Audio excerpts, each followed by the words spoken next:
Rocket ஏவுதளத்தில் தண்ணீர் பயன்பாடு பற்றிய கதை. வானம் நோக்கி உயர்ந்து நிற்கும் ராக்கெட் ஒன்று ஏவுதளத்தில் தயாராக இருந்தது.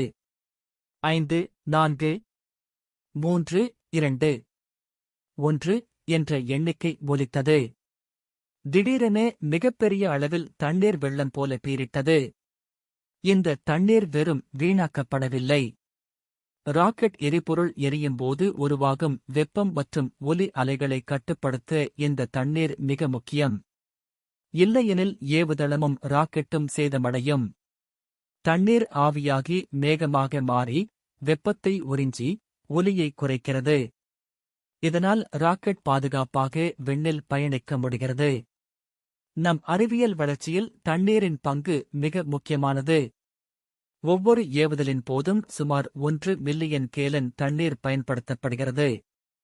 இந்த தண்ணீர் பெரும்பாலும் மறுசுழற்சி செய்யப்பட்டு மீண்டும் பயன்படுத்தப்படுகிறது.